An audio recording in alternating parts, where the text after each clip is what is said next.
क्या गोल्ड का cell trend start हो गया है? अगर गोल्ड का सेल ट्रेंड स्टार्ट हो गया तो हम लोग को सेल की एंट्रीज कहाँ से ढूंढनी? अगर गोल्ड में सेल ट्रेंड स्टार्ट नहीं हुआ तो हम लोग को बाय की एंट्रीज कहाँ से ढूंढनी? चलिए आइए इन्हीं सब सवालों के जवाब हम लोग ढूंढते हैं इस वीडियो के अंदर और देखते हैं कि आने वाले हफ्ते के अंदर कौन कौन से वो लेवल्स हैं जहाँ से हम लोग एक पॉसिबल ट्रेड मिल सकती है।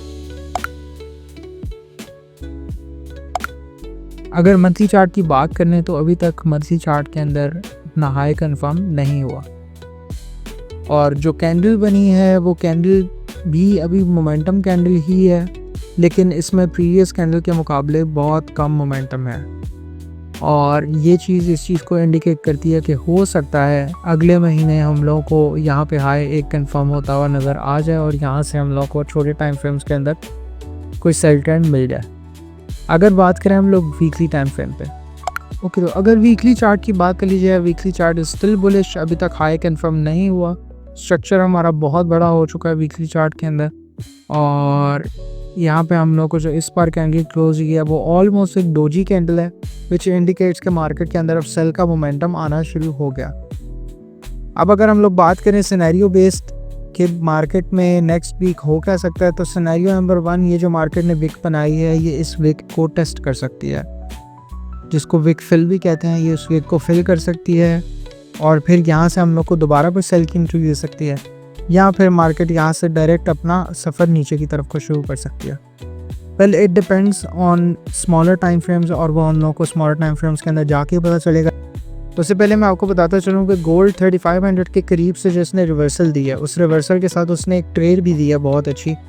और अगर आप लोग वो स्ट्रेटजी सीखना चाहते हैं वो स्ट्रेटजी की वीडियो अभी एडिटिंग फेज़ के अंदर है, जैसे ही वो कंप्लीट होती है मैं पोस्ट कर लूँगा और आप लोग उसके अंदर ये सीख ही सकेंगे कि हम लोगों ने $3500 के करीब गोल्ड ने ऐसा क्या किया कि हम लोग को वहाँ से ट्रेड मिली और वो इतनी स्ट्रॉन्ग इंडिकेशन थी कि ये हो सकता है यहीं से रिट्रेसमेंट स्टार्ट हो जाए। बट फर्दर इसको एनालिसिस करते हुए हम चलते हैं डेली के टाइम फ्रेम पे। अगर डेली टाइम फ्रेम की बात कर ली जाए तो डेली टाइम फ्रेम के अंदर इसने अपना हाई कंफर्म कर दिया। हाई कंफर्म होने के बाद आप लोग देख सकते हैं कि बीच में एक गैप भी आया था और ये गैप को मार्केट ने प्रॉपर रिस्पेक्ट देते हुए फिल किया है और यहाँ पे आप लोग देख सकते हैं विक लगी हुई है। इसके बाद मार्केट ने अभी तक इस कैंडल का लो ब्रेक नहीं किया। जब तक इस कैंडल का लो ब्रेक नहीं होगा मार्केट हमारी इन लेवल्स तक नहीं आ सकती जो मैंने लास्ट के एनालिसिस के अंदर भी ये लेवल्स मार्क किए थे।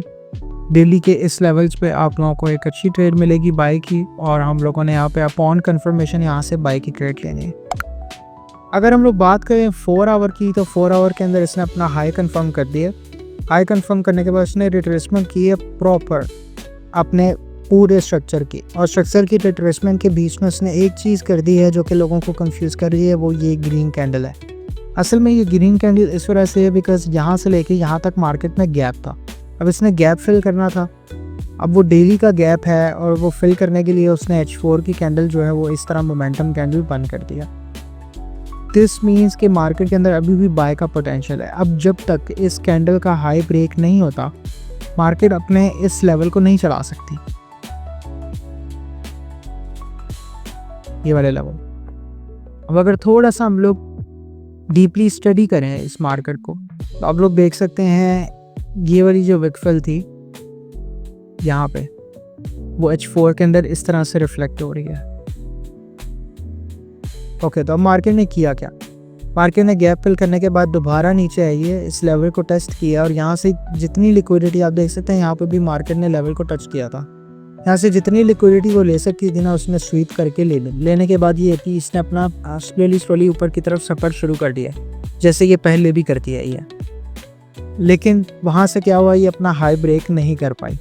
हाई ब्रेक ना करने की वजह से मार्केट वहाँ से दोबारा रिवर्स हुई और बहुत अच्छा मोमेंटम के साथ रिवर्स हुई और इस पॉइंट के पर मैं भी काफ़ी हद तक कन्विंस हो गया था कि शायद ये लेवल ब्रेक हो जाए, लेकिन स्टिल उसने हमें यहाँ पे एक बाय की एंट्री दी और लास्ट आवर्स के अंदर ये गल्फ लगा के बंद हो गई है मार्केट।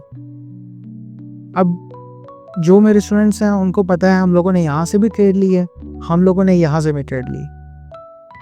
अब यहाँ वाली ट्रेड तो मैं आप लोगों को नहीं एक्सप्लेन कर सकता कैसे ली है, बट ये हमारा लेवल था स्ट्रक्चर का, यहाँ से ट्रेड बनती थी और ये वाली ट्रेड किस तरह ली है इसकी मैं वीडियो डालने वाला हूँ, आप वो ज़रूर देखिएगा। उसके अंदर आपको सारे सवाल क्लियर हो जाएं।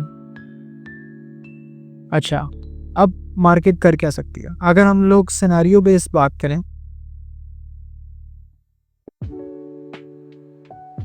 तो पहला सिनेरियो ये है कि मार्केट यहाँ से ओपन हो, इसका टेस्ट करे और फिर फेल हो जाए टेस्ट और मार्केट इस लेवल को ब्रेक कर जाए, जो कि मुझे बहुत मुश्किल लग रहा है बिकॉज मंडे वाले दिन एज सच कोई न्यूज़ है नहीं।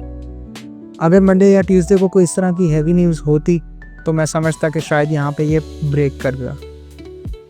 सेकेंड चीज़ क्या हो सकती है कि मार्केट यहाँ से ओपन हो और डायरेक्ट ये अपना कंटिन्यूएशन दे जाए। बट मैं आप लोगों को एक चीज़ बता दूं, जो लोग यहाँ से सेल के अंदर बैठे हैं वो अपनी सेल काटते हैं बिकॉज अगर एक मार्केट ने इस लेवल को ब्रेक कर दिया तो फिर आपके इस सेल ने आगे और नहीं चलना। लेकिन जब तक वो ये वाली अपनी इस कैंडल के हाई को ब्रेक नहीं करती तब तक हम लोगों की सेल जो यहाँ से हम लोगों ने पकड़ी है वो सेफ़ है। अब अगर बात करें हम लोग थर्ड सिनेरियो की, तो अच्छा एक और चीज़ मैं आप लोगों को इसमें बताता चलूँ, जिन लोगों ने यहाँ से बाय ली है वो लोग इस स्ट्रक्चर के ऊपर यहाँ पे अपना टीपी ना रखें, इस स्ट्रक्चर के नीचे अपना टीपी रखें इस जोन के अंदर। बिकॉज मैं यहाँ पे ये एक्सपेक्ट कर रहा हूँ कि आप लोग देख सकते हैं मार्केट ने यहाँ पे भी एक डबल टॉप बनाया था, वो मैं स्ट्रेटजी के अंदर बताऊँगा, अभी मैं उसके बारे में बात नहीं कर सकता, बात बहुत लंबी हो जाएगी। ठीक है, उसके बाद मार्केट ने यहाँ पे H4 में डबल बॉटम बना दी। ठीक है, और अगर आप लोग देखें ना वीकली का चार्ट हमारा, तो वीकली के अंदर अगर यहाँ से मार्केट अपनी विक फिल करने गई तो ये विक ऊपर तो लेके जा सकते हैं, लेकिन बॉडी उसकी इस जोन के अंदर ही क्लोज होगी बिकॉज वीकली को भी ये विक रिट्रेसमेंट की ज़रूरत है। तो यहाँ से जिन्होंने बाय ली हुई है आप लोग कोशिश करें इस जोन तक ही उसका टीपी रखें, इससे ऊपर ना उसको ट्रैक करें। हाँ ठीक है, अगर आपने छोटी लॉट के साथ उसको ड्रैग करके देखना है तो आप ब्रेक इवन करके उसको भूल सकते हैं, वो फिर 4000 तक भी जा सकता है गोल्ड। ठीक है ना। अब ये दो सिनेरियो हो गए हमारे 4 आवर का। अगर H1 की बात कर ली जाए तो H1 के अंदर अपना ये इसने सेल ट्रेंड स्टार्ट कर लिया था और सेल ट्रेंड स्टार्ट करने के साथ उसने स्ट्रक्चर रिवर्स दे के एक गंदी हरकतें कर रहा है H1 के अंदर, जो सीधी बात है। तो मैं आप लोगों को बिल्कुल प्रेफर नहीं करता कि आप लोग H1 को फ़िलहाल ट्रेड करो या H1 से छोटे टाइम फ्रेम में से किसी को भी ट्रेड करो, बिकॉज़ वो भी सूटेबल नहीं है। मार्केट H4 के लिहाज से बेहतरीन चल रही है और H1 के अंदर ये जो डे ट्रेडर्स हैं ना सारे, इनको बाहर निकालने की स्कीम बना रहे हैं। ये जितने स्कैल्पर्स बैठे होते हैं आप लोग देख सकते हैं, इतनी देर के बाद कि मार्केट ने अगर अपना सेल ट्रेंड बना ही दिया H1 के अंदर तो उसको रिस्पेक्ट ही नहीं दी, उसको साथ ही उसने स्ट्रक्चर रिवर्स करके और यहाँ से फिर ये लेवल भी चला दिया बाय का। या तो यहाँ से चलने वाले जो सेल ट्रेंड है उसको थोड़ी सी रिस्पेक्ट दे देता, बट खैर इसके ऊपर ज़्यादा बात करने की ज़रूरत नहीं है। H1 हमारा अभी फ़िलहाल बेकार है, H1 के अंदर ट्रेड नहीं करनी। M30 का भी आई थिंक सेम स्ट्रक्चर चल रहा है, यस M30 का भी सेम है, M15 का भी आई थिंक सेम है। और यही इस हफ्ते का हमारा एनालिसिस था। सिर्फ H4 के ऊपर हम लोग को ट्रेड बनती हुई नज़र आ रही है, वो यहाँ से बाय है और यहाँ से सेल है। अगर यहाँ से नीचे जाता है और इस लेवल के अंदर दोबारा आपको टेस्ट देता है तो आप सेल कर दीजिएगा, इसके अंदर कोई दोहराने वाली बात है कि आपको यहाँ से अच्छी सेल मिल जाएगी। अगर आप लोगों को वीडियो पसंद आई हो तो लाइक करें, सब्सक्राइब करें, बेल का आइकन ज़रूर दबाएं, बिकॉज हर हफ्ते मैं आप लोगों के लिए वीकली एनालिसिस लेके आता हूँ।